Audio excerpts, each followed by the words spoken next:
Hey guys, Ashish here. So guys, जैसा आप सब लोगों को पता है कि अभी जेई मेंस का एग्जाम आपका चल रहा है। ठीक है, अभी कई लोगों के हुए भी होंगे पेपर, अभी कई लोगों के बचे भी होंगे। ठीक है, सो मैंने बोला था, जो रिसेंट वीडियो था हमारा, उसमें हमने बोला था कि हम एक सीरीज स्टार्ट करने जा रहे हैं for the revision of MST CET. ठीक है, सो जो लेटेस्ट न्यूज है अबाउट द सीईटी, जो 1 अक्टूबर से 15 अक्टूबर के बीच आपका एग्जाम हो सकता है। ठीक है, महाराष्ट्र सीईटी का। सो उसके हिसाब से हम अभी प्लान करेंगे कि कौन से इंपॉर्टेंट चैप्टर हम डिस्कस कर सकते हैं और उसी को हम रिवाइज करेंगे। ठीक है, सो मैंने यहाँ पे जो लिखा है वो मैंने लिखा है कि यार कौन सा चैप्टर कितना वेटेज रखता है। ठीक है, आपके एग्जाम के लिए। सो आज से हम ये सीरीज स्टार्ट करने जा रहे हैं फॉर द रिवीजन। जो अभी जे मेंस के लिए तैयारी कर रहे हैं अभी भी, और एडवांस के लिए भी कर रहे हैं, वो भी ये वीडियो देख सकते हैं, क्योंकि मैंने यहाँ पे बेसिक से बता रहा हूँ। आपके जो बेसिक फंडामेंटल्स है यहाँ पे क्लियर हो सकते हैं, जो कि एडवांस के लिए बहुत इंपॉर्टेंट होते हैं। ठीक है, कंसेप्चुअल क्वेश्चंस ज्यादा बनते हैं। ठीक है, जी एडवांस में तो आपके कॉन्सेप्ट अच्छे होने जरूरी है। सो जेई के भी बंदे इस वीडियो को देख सकते हैं। ठीक है, सो हम स्टार्ट करते हैं हमारे फर्स्ट वीडियो से। So let's see.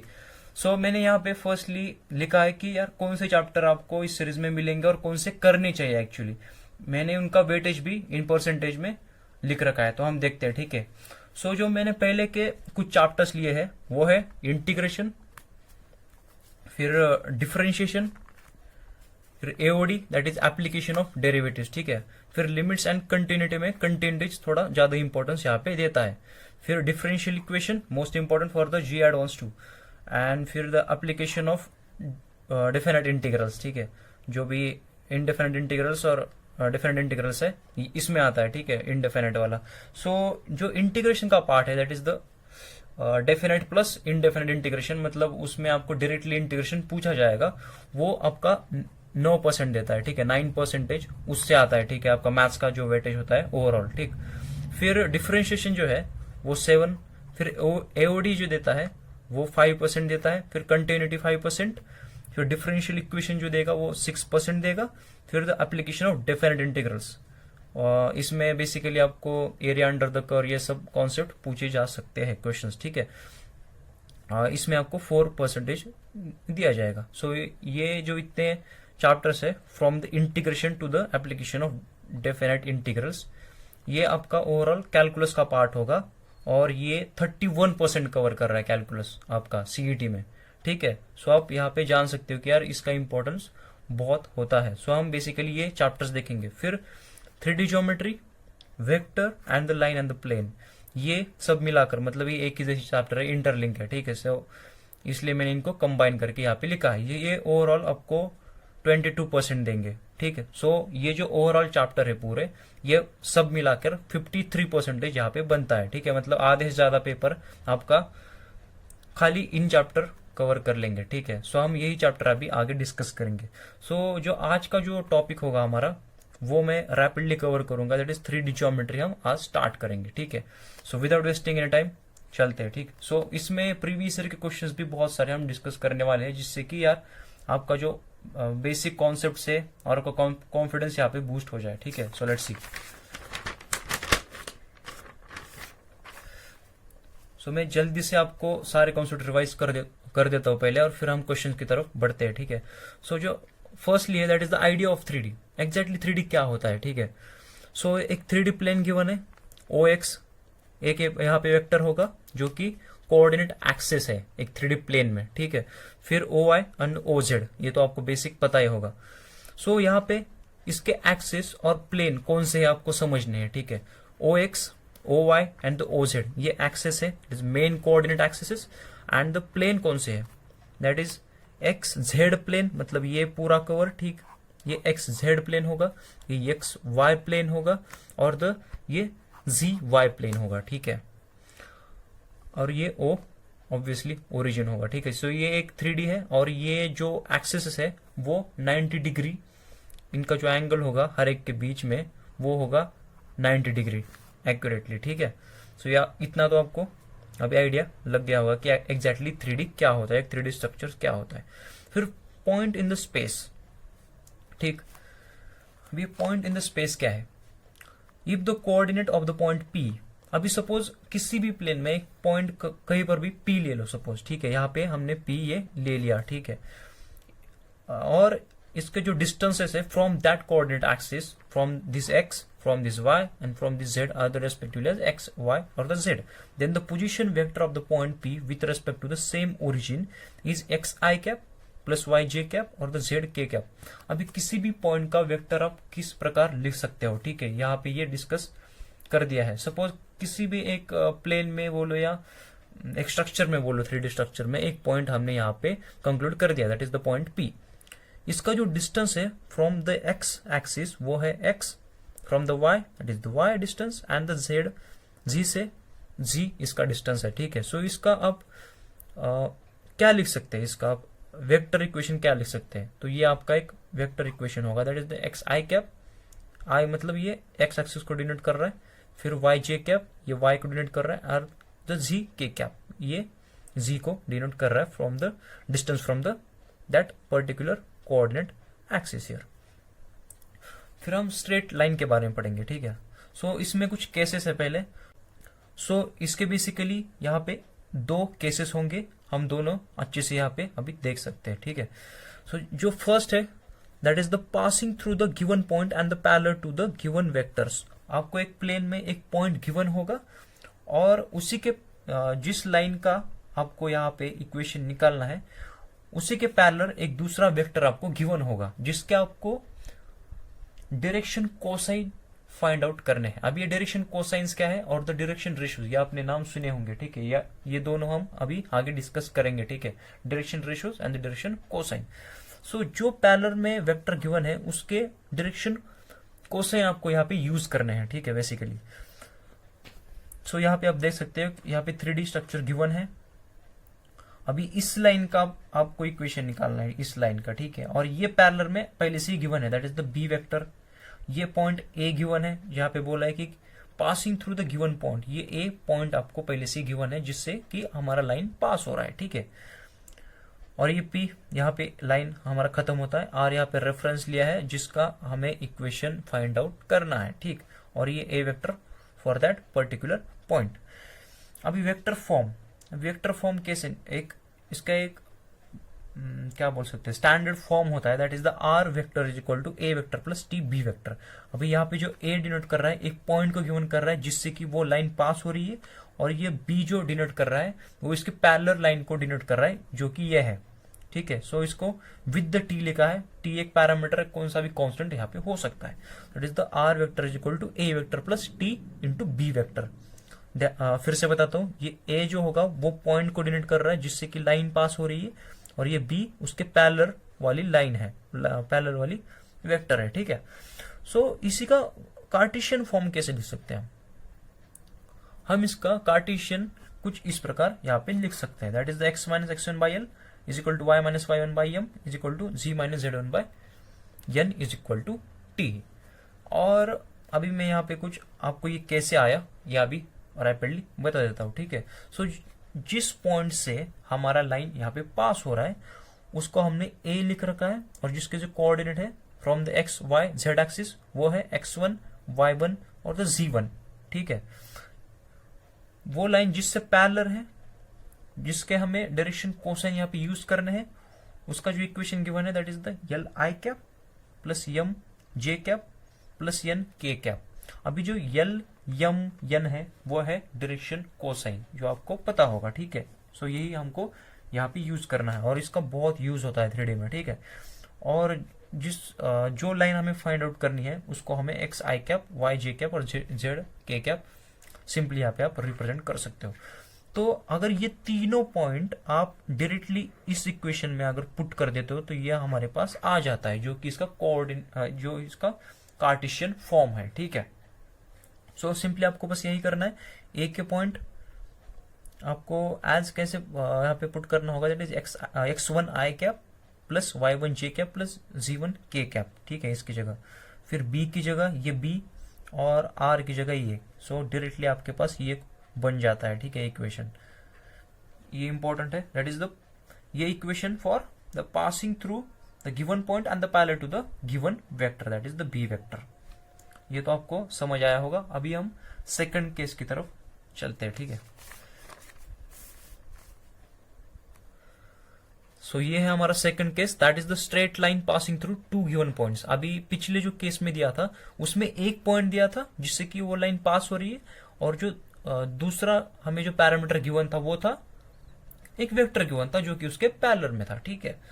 और इस केस में देखा जाए तो हमें वो पैरेलल की लाइन गिवन नहीं है, पैरेलल का जो वेक्टर है वो गिवन नहीं है। डायरेक्टली यहाँ पे हमें दो ऐसे पॉइंट दिए हैं जिससे कि वो लाइन हमारी पास हो रही है, ठीक है। सो ये ए वेक्टर यहाँ पे देखिए, ये एक पॉइंट को यहाँ पे डिनोट कर रहा है, जो गिवन पॉइंट को, और जो बी वेक्टर है वो दूसरे पॉइंट को यहाँ पे शो कर रहा है, ठीक है। और ये लाइन जिसका हमें इक्वेशन फाइंड आउट करना है। अभी सपोज एक पॉइंट हमने ये मान लिया, that is x1 y1 z1 इसके कोऑर्डिनेट्स है, फिर दूसरा b मान लिया, that is x2 y2 z2, ठीक है। और जो r वेक्टर है जिसका हमें फाइंड आउट करना है, एक रेफरेंस मान लिया, that is x i cap y j cap और द z k कैप, जैसा कि हमने पिछले भी केस में इसको मान लिया था, ठीक है। सो इसका जो वेक्टर फॉर्म होता है वो होता है that is the r vector is equal to a vector plus t into b vector minus a vector. अभी यहाँ पे b vector minus a vector यहाँ पे क्यों किया गया है, सोचो। हमें एक लाइन चाहिए जो कि इससे पैरेलल हो रही है, इससे पैरेलल हो रही है, सपोज ये हो रही है, जैसा कि पिछले केस में दिया गया था। डायरेक्टली हमें एक b वेक्टर गिवन था जो कि वो पैरेलल वेक्टर था, ठीक है, हमारे लाइन के लिए, ठीक। सो इसके लिए भी हमें एक अभी पैरेलल लाइन चाहिए इक्वेशन फाइंड आउट करने के लिए। तो आप कैसे फाइंड आउट करोगे? Simply B vector minus a vector अगर करोगे तो उसका जो स्लोप मिलेगा वो इसी स्लोप के इक्वल होगा। तो यहां से हमें डायरेक्टली ये फाइंड आउट करना है। पिछले केस में डायरेक्टली यहाँ पे बी वेक्टर गिवन था जो कि हमारा गिवन था वो पैरेलल है करके वेक्टर, ठीक है। तो सिंपली आपको यहां भी एक पैरेलल वेक्टर प्रोड्यूस करना है, ठीक है, with the two given points. So b vector minus a vector कर दिया इंटू टी कर दिया, और जो फर्स्ट हमारा पॉइंट था गिवन वो था ए वेक्टर एज इट इज, ठीक। तो इसका कार्टेशियन फॉर्म कैसे हो सकता है? वही फिर से डायरेक्टली यहाँ पे पुट कर दो, ए की वैल्यूज यहाँ पे, बी की वैल्यूज यहाँ पे, और ए की फिर से यहाँ पे, और आर की यहाँ पे। सिंपली आपके पास ये इसका कार्टेशियन फॉर्म बन जाता है, that is the x minus x1 by x2 minus x1 is equal to y minus y1 equal to upon y2 minus y1 is equal to z minus z1 by z2 minus z1। Simple.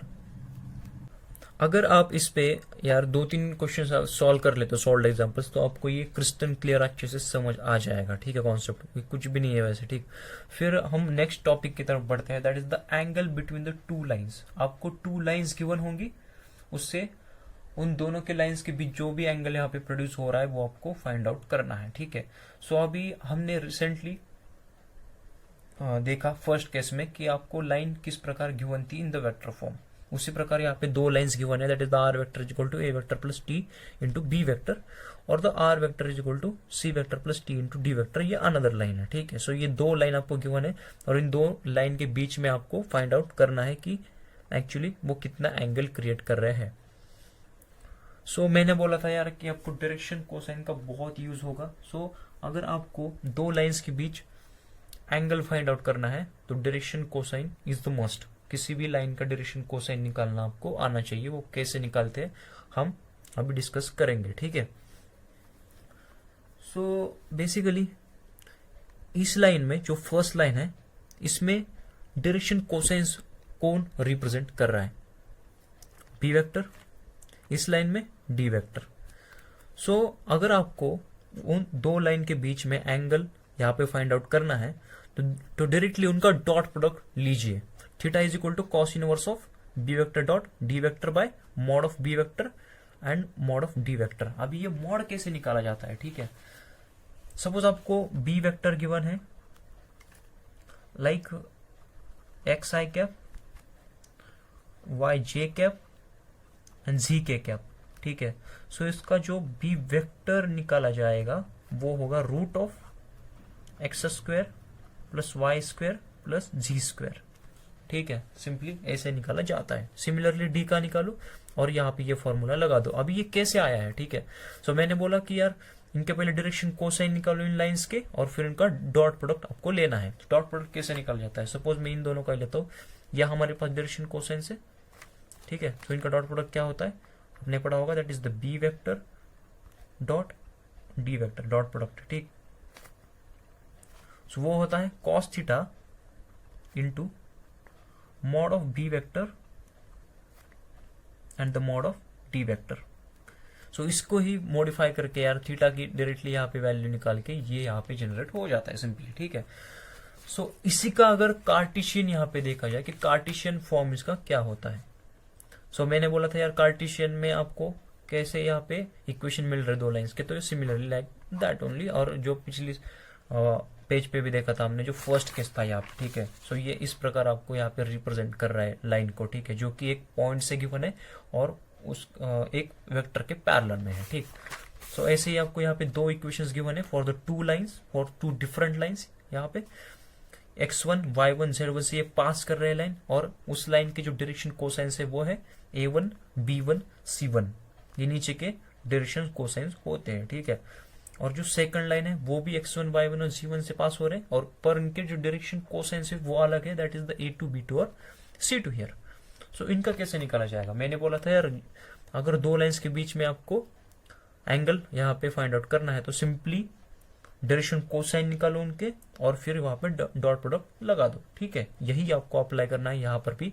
इनको जो direction cosine है वो कौन से मैंने अभी बताया, a1 b1 c1 a2 b2 c2, ये फाइंड आउट कर लिए, डॉट प्रोडक्ट लगा दो simply, theta equal to cos inverse of a1 a2 plus b1 b2 plus c1 c2 by root of, मैंने बोला था यार इसका आपको कैसे मॉड निकाला जाता है, तो सिंपली ऐसे निकाला जाता है, ठीक है। So a1 square plus b1 square plus c1 square root में into another root a2 square plus b2 square plus c2 square. ऐसे आपको वहां पे दो लाइंस के बीच में एंगल में आपको मिल जाएगा in the vector form, in the Cartesian form, ठीक।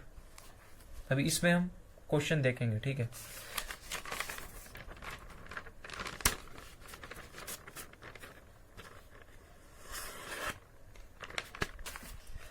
सो यहां मैं आपको अभी रैपिडली डायरेक्शन कोसाइंस और डायरेक्शन रेशियोज आपको एक बार बता देता हूं, ठीक है, क्या है एग्जैक्टली।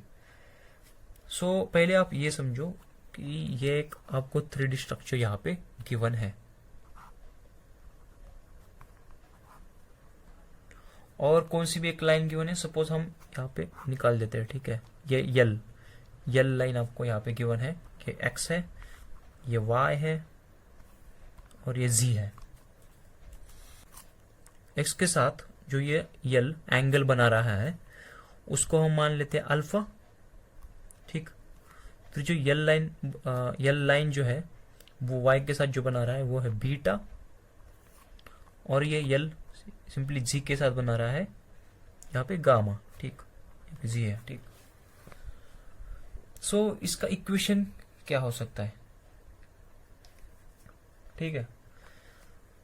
सो आपको ये कुछ इस प्रकार रिप्रेजेंट करना है। मैंने बोला था यल, यम और यन, ये तीनों डायरेक्शन कोसाइंस को रिप्रेजेंट कर रहे हैं। तो आपको ये पता होगा कि रिलेशन एग्जैक्टली होता है l is equal to cos alpha, m is equal to cos beta और n is equal to cos of gamma, ठीक है। सो ये होता है। सो अगर आपको एक यहाँ पे स्टैंडर्ड फॉर्म पता होगा जो कि होता है cos square alpha plus cos square beta plus cos square gamma, that is equal to 1। अगर इसको आप साइन में चेंज कर दोगे ना तो sine square alpha plus sine square beta plus sine square gamma equal to यहाँ पे आपको 2 मिल जाता है, ठीक है।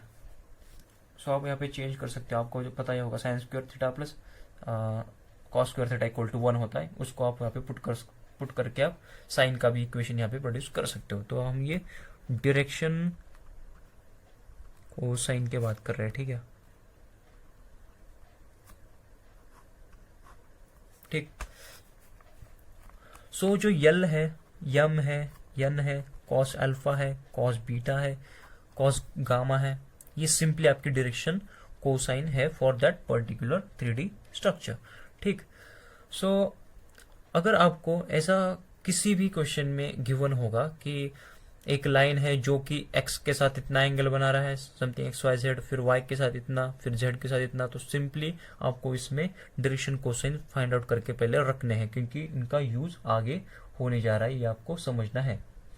सपोज अभी एक दूसरा एग्जांपल लेते हैं। सपोज आपको 2 पॉइंट गिवन है। सपोज ए पॉइंट गिवन है x1, y1 और z1, एंड अनदर जो पॉइंट गिवन है that is the x2, y2 and the z2। सो अभी इन दोनों के बीच आपको यहाँ पे डायरेक्शन कोसाइंस यहाँ पे फाइंड आउट करने हैं, ठीक है। सो किस प्रकार आप निकाल सकते हैं, ठीक, simply x2 minus x1 by AB, इन दोनों के बीच का डिस्टेंस फॉर्मूला तो आपको पता ही होगा, that is the x2 minus x1 whole square plus y2 minus y1 whole square plus z2 minus z1 whole square, इनका होल रूट निकालने पर आपको AB या डिस्टेंस मिल जाता है, ठीक है। सो ये आपका एक डायरेक्शन कोसाइन हो गया फॉर द x, फिर y2 minus y1 bye AB फिर से, and the z2 minus z1 by AB।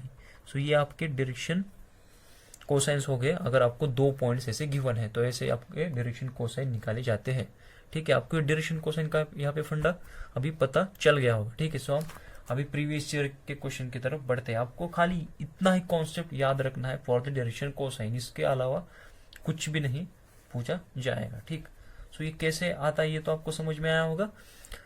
ये लाइन अगर एक्स के साथ अल्फा बना रही है तो कॉस अल्फा इसका डायरेक्शन कोसाइन हो गया। ये लाइन वाई के साथ बीटा बना रही है और ये लाइन जी के साथ गामा बना रही है एंगल, ठीक है। सो ये फर्स्ट क्वेश्चन है जो कि 2008 में पूछा गया था इन द MST CET, ठीक है। सो क्वेश्चन क्या है, a line lies in the ZX plane, make the 60 degree with the x axis, then the direction cosines of the line are। भी सिंपली आपको पहले यहाँ पे एक फिगर बना लेना है आपके अंडरस्टैंडिंग के लिए, ठीक है। बाकी तो यार आपकी प्रैक्टिस होगी तो आराम से आपको फिगर बनाने की जरूरत नहीं पड़ी क्वेश्चन में। ये x है, y है, z है, तो पहले क्या बोला है आप उसके अकॉर्डिंग जाओ स्टेप बाय स्टेप, ठीक है। The line lies in the ZX plane, ZX plane है। सपोज हमने एक यहाँ पे एक लाइन बना दी है, सपोज लाइन यल यहाँ पे हम डिनोट कर देते हैं, ठीक है। ये लाइन बना दी हमने, ये 60 डिग्री क्रिएट कर रहा है विद द एक्स एक्सिस, ठीक।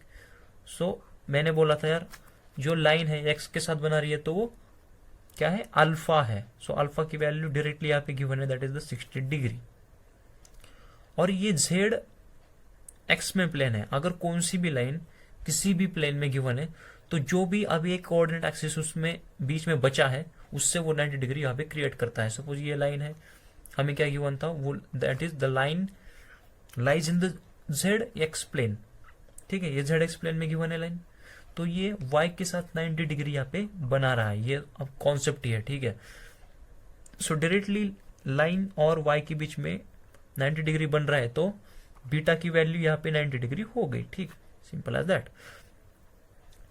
और यहाँ पे अभी आपको ये नहीं पता है कि जी और यल के बीच में कितना एंगल है, जो कि गामा है, वो आपको पता नहीं है। तो पहले आपको वो फाइंड आउट करना पड़ेगा कि एग्जैक्टली गामा की वैल्यू क्या है, फिर आपको यहाँ पे डायरेक्शन कोसाइंस आराम से मिल जाएंगे। तो आपको ये अभी कैसे फाइंड आउट करना है, ठीक। तो सोचो क्या करना होगा। सो मैंने अभी जो रिसेंटली आपको बताया था फॉर्मूला, दिस वन, ये आपको याद रखना ही है। इसका श्योर एक क्वेश्चन आपको मिल जाता है, that is the cos square alpha plus cos square beta plus cos square gamma equal to 1, ठीक है। सो ये आपको cos square alpha cos square beta and the cos square gamma equal to 1 मैंने बोला था, ठीक है। आपको अल्फा की वैल्यू पता है, ठीक है। Cos square alpha directly value यहाँ पे पुट करनी है। कॉस स्क्वायर बीटा की वैल्यू पता है जो कि 90 डिग्री है, और कॉस स्क्वायर गामा यहाँ पे ऐसे ही लिख दिया, आपको पता नहीं है वही फाइंड आउट करना है, ठीक है। और यहाँ पे 1 लिख दिया। ये सॉल्व करके अभी यहाँ से सॉल्व हो जाएगा, और मैंने पहले ही ये सॉल्व कर लिया था, इसलिए मैं गामा की डायरेक्टली यहाँ पे वैल्यू बता देता हूँ जो कि होगी √3/4, √3/4 में भी √3/2 यहाँ पे प्लस और माइनस, ठीक है। ये स्क्वायर है तो प्लस और माइनस इसका जब स्क्वायर रूट बनता है तो ऐसे ही बनता है, ठीक है। प्लस और माइनस में इसका स्क्वायर रूट आ जाता है। सो आपको ये कैसे निकालना है तो आता ही होगा यार कि कॉस स्क्वायर 60 की वैल्यू निकालो, कॉस स्क्वायर 90 की वैल्यू निकालो, इस साइड लेके इस एक से माइनस कर दो और फिर इसका स्क्वायर रूट यहाँ से आप ले सकते हो। फिर कॉस इनवर्स निकाल के गामा की वैल्यू यहाँ से आ जाती है, ठीक है। सो मैंने बोला था cos alpha, cos beta, cos gamma की वैल्यू निकालो, वही उसके डायरेक्शन कोसाइन हो गए। सो आपको अभी तीनों एंगल्स पता है, अल्फा पता है, बीटा पता है, गामा पता है। सिंपली कॉस अल्फा निकालो, कॉस बीटा निकालो और द कॉस गामा निकालो, आपका आंसर यहाँ पे मिल जाता है, जो कि ऑप्शन नंबर ए है, ठीक है। आप चेक कर सकते हो, जो कि 2008 में क्वेश्चन ये पूछा गया था। फिर जो सेकंड क्वेश्चन है, सेकंड क्वेश्चन अभी के लिए स्किप कर देते हैं क्योंकि हमने डायरेक्शन रेशियोज का यहाँ पे कॉन्सेप्ट नहीं देखा है, वो अगले लेक्चर में देखने वाले हैं, ठीक है। अभी अपने आपको यही समझना है कि डायरेक्शन कोसाइंस एग्जैक्टली क्या है, उसी के बेस हम डायरेक्शन रेशियोज क्या होते हैं वो अगले लेक्चर में हम देखेंगे। अभी दूसरा क्वेश्चन हम लेते हैं, ठीक है। The cosine of the angle between the plane R1 vector into N1 vector equal to Q, that is the constant Q1 होगा ये, and the R2 vector dot N2 vector is equal to Q2। अभी यहाँ पे simply क्या given है, यहाँ पे दो प्लेन इक्वेशन आपको गिवन है जो कि वेक्टर फॉर्म में गिवन है, ठीक है। आप अभी हमने प्लेन का कॉन्सेप्ट नहीं देखा है, अभी हम आगे के लेक्चर्स में देखेंगे। पर मैं ये क्वेश्चन क्यों लिया है, क्योंकि ये आपको अगर लाइन का कॉन्सेप्ट भी पता हो ना तो यार ये क्वेश्चन आपसे बन जाना चाहिए, ठीक है। इसलिए मैंने यहाँ पे कंक्लूड किया है कि आपको कैसे यहाँ पे फाइंड आउट करना है, ठीक। सो आपको इन दो प्लेन के बीच का एंगल यहाँ पे फाइंड आउट करना है। आपको अभी के लिए क्या पता है, दो लाइंस के बीच में एंगल कैसे क्रिएट किया जाता है वो आपको पता है, ठीक है, सिंपली। सो वो कैसे बनता है, पहले ये आप अच्छे से रिकॉल करो कि दो लाइन के बीच में आप एंगल कैसे फाइंड आउट करते हैं। पहले डायरेक्शन कोसाइन निकाल के, राइट, ठीक है। सो पहले इसके भी डायरेक्शन कोसाइन आप निकालो, क्या हो सकते हैं। R1 ये प्लेन को रिप्रेजेंट कर रहे हैं, R1 और R2, Q1 Q2 तो कांस्टेंट है, मतलब N1 और N2 बची, और वही आपकी डायरेक्शन कोसाइन से इन प्लेन के लिए, ठीक है। सो आपने पहले ही ये जान लिया कि N1 और N2 ये आपकी हेल्प करेंगे अभी ये क्वेश्चन सॉल्व करने के लिए। सो यहाँ पे कोसाइन ऑफ द एंगल पूछा है, कोसाइन ऑफ द एंगल मतलब कॉस थीटा की वैल्यू यहाँ पे फाइंड आपको पूछी गई है। तो आपको लाइन का इक्वेशन पता है कि क्या होता है, लाइन के लिए आपको पता है क्या लिखना है, cos theta is equal to A1 vector dot A vector simply that is B vector dot B vector by mod of A vector into mod of B vector. ये आपको पता है अभी के लिए, सिंपली यही करना है आपको। ये ए और बी लाइन के लिए डायरेक्शन कोसाइंस थे, यहाँ पे N1 और N2 है, simply cos theta is equal to N1 vector dot N2 vector by mod of N1 vector और the mod of N2 vector. Simply आपका यही फाइनल आंसर है, ठीक है, यही आपका आंसर है, ठीक है। आप जो ये 2011 में पूछा गया था, आप बुक में जाके एक बुक रेफरेंस करके आप वहाँ पे चेक कर सकते हो ये आंसर है या नहीं। फिर मैंने बोला था यार the angle between the lines, ये मैंने अभी लास्ट को क्वेश्चन यहाँ पे रखा है। आपको सिंपली ये कार्टेशियन फॉर्म में दो लाइंस गिवन है, किसी भी दो लाइन में आपको एंगल फाइंड आउट करना है। मैं बार बार बोल रहा हूँ, आपको ये दिमाग में बैठ जाना चाहिए कि आपको exactly angle between two lines find out करते समय क्या करना चाहिए। तो आप यहाँ पे क्या लगा सकते हो, दो कार्टेशियन फॉर्म में आपको लाइन गिवन है, आपको पहले क्या फाइंड आउट करना होगा, डायरेक्शन कोसाइंस। सिंपली मैंने बोला था जो नीचे के होते हैं in the form of the integer, ये होते हैं आपके डायरेक्शन कोसाइंस। तो आपको पता चला कि यार पहले ये डायरेक्शन कोसाइंस है, तो हम पहले ये सेपरेट कर लेते हैं, ठीक है। ए के लिए लिखते हैं 1,1,2 जो कि यहाँ से आया, बी के लिए लिखते हैं सिंपली 2,-1,1 कार्टेशियन में गिवन है, ठीक। सो आपको सिंपली पता है क्या करना है, cos theta is equal to A dot B by mod A into mod B, simply यही हर एक में यही लगाना है आपको। ए के कोऑर्डिनेट यहाँ पे पुट कर दिए, इन दोनों के बीच में आपको डॉट डॉट लगा दिया, मतलब ये इससे होगा, ये 1:2 से, इट इज 2, ठीक है। फिर 1 इस मिडल 1 से, दैट इज -1, और 2 इस 1 से प्रोडक्ट होगा, इज +2, ये होगा। और मैंने मॉड आई कैसे निकालते आपको बोला था, इट इज 1² + 1² + 2², ये रूट में, ठीक है, क्या होता है, that is the 4 + 1 + 1, that is the √6। ये कितना होता है, ये भी √6 होता है, और यहाँ पे cos थीटा है, सो ये theta and the cos inverse of what, क्या हो सकता है ये, it is 4, that is the 4 - 1, that is the 3, और √6 द 6, दैट इज 1/2। अब यहाँ से क्या किसकी वैल्यू होती है आप यहाँ पे फाइंड आउट कर सकते हो सिंपली। सो गाइज आज के लिए बस इतना ही। आपको अगर वीडियो पसंद आया तो प्लीज़ लाइक कीजिएगा और कमेंट कीजिएगा, ठीक है। सो आपको ऐसे ही बने रहना है। सो हम आगे के लेक्चर में डायरेक्शन और रेशियोज के बारे में बात करेंगे और प्लेन के बारे में बात करेंगे, और जो भी हमारा 3D लाइन, प्लेन और वेक्टर है वो हम यहाँ पे कंक्लूड कर देंगे नेक्स्ट लेक्चर में, ठीक है। तो stay tune, all the best.